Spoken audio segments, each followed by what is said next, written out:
Sementara itu pemirsa, Menko PMK Muhadjir Effendi menekankan pentingnya mitigasi pasca insiden longsor di Jalan Tol Bocimi. Selain mitigasi, Muhadjir menilai pentingnya sinergitas antara Basarnas dan BNPB sebagai garda terdepan kebencanaan. Terjadi, Prof.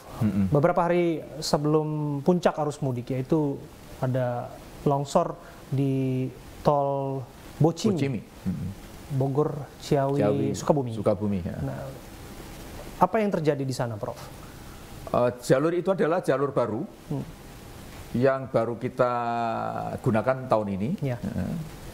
Kemungkinan ada faktor yang di luar perhitungan sehingga terjadi tanah longsor. 2 hari yang lalu baru satu jalur ke arah Sukabumi dari Jakarta. Ya. Tapi tadi ini saya dapat laporan sudah putus. Jadi semua jalur sudah putus dan memang begitu saya dapat laporan sudah ada tanah longsor, kemudian saya koordinasi dengan pihak BPJT dan juga dari Kementerian PUPR, Jasa Marga, itu menyarankan sebaiknya tidak digunakan. Dan ternyata betul hari ini sudah putus itu semuanya, jadi sudah tidak bisa dilalui.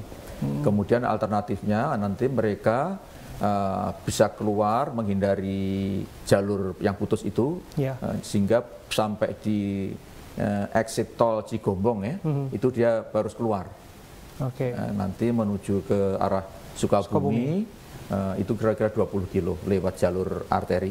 Nanti boleh masuk lagi ke tol. Tapi prakteknya berarti selama arus mudik jalur itu terpaksa tidak bisa digunakan. Satu ruas itu kira-kira 20 km panjangnya. Tapi untuk yang setelah itu dan sebelum itu tetap bisa. Termasuk yang dari arah Sukabumi menuju ke Bogor sampai ke Jakarta bisa. Nanti yang penting menghindari jalur itu. Apakah kemudian arus balik sudah bisa digunakan, Prof? Atau seperti apa, ada tenggat masa perbaikannya? Saya tidak yakin, karena itu termasuk kerusakan berat. Saya belum koordinasi dengan pihak Kementerian PUPR. Tapi kita sudah punya plan, ya sudah tidak usah diharap, sehingga kita bisa merancang plan B, yaitu memanfaatkan jalur arteri, dan nanti akan kita pasang rambu-rambu yang memadai sehingga tidak terlalu mengganggu kelancaran dan keceriaan dari para pemudik. Apakah ada upaya untuk memitigasi hal serupa tidak terjadi di jalur-jalur tol lainnya, Prof?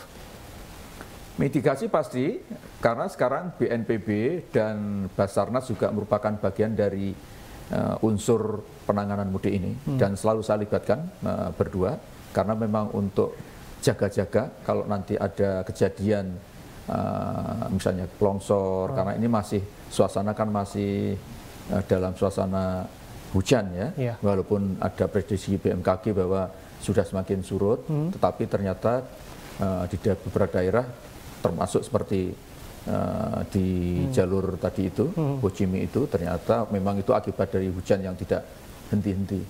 Karena itu tetap kita waspada, dan kemudian juga kita cermati terutama jalur-jalur tol yang sering padat, terutama di rest area.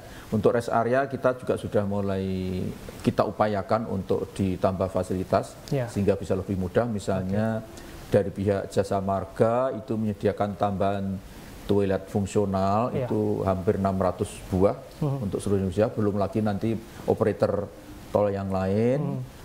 Kemudian juga kita upayakan walaupun kita sudah himbau bahwa mereka masuk tol harus e-tolnya harus tidak tekor gitu, harus sudah terisi. Kalau nanti seandainya juga ada yang lalai, itu sudah kita siapkan untuk memberi pelayanan secara langsung. Prof. Itu bicara mengenai jalur tol ya, Prof.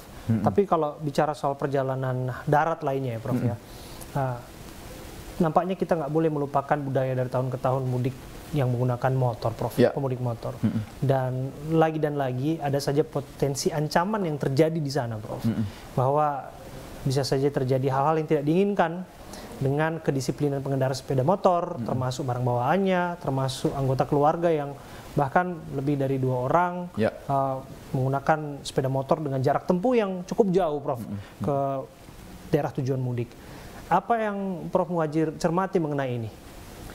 Pertama, sebagaimana juga tahun-tahun lalu, jauh-jauh hari sudah kita himbau seyogianya yang mau mudik dengan roda 2 itu ikut mudik gratis.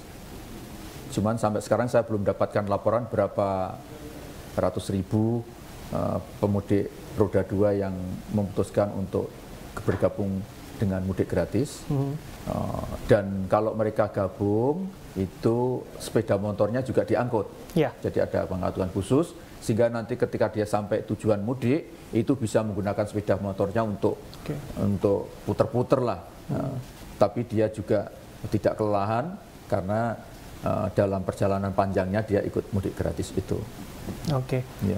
Ada imbauan khusus, Prof, untuk kemudian pengendara roda 2 yang kemudian mereka harus menempuh jarak dan lagi harus terus diingatkan ini, Prof, keselamatan anak dan istrinya yang juga ikut dalam perjalanan panjang itu. Betul. Jadi diupayakan penumpang sepeda motor untuk hati-hati, terutama membawa anak, dan diusahakan jangan kelebihan muatan. Kalau sepeda motor itu memang untuk 2 orang, ya cukuplah 2 orang. Kalau membawa anak tadi itu lebih baik mudik gratis. Kalau ingin santai-santai, gabung aja dengan mudik gratis pakai kapal.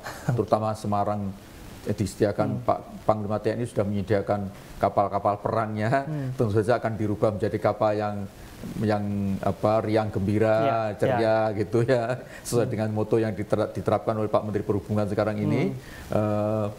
Dan enjoy lah di situ sampai kemudian sampai tujuan. Anaknya juga dijamin sehat, karena nanti di kapal itu juga ada tim medis yang akan siap untuk melayani kalau ada kejadian yang tidak dikehendaki.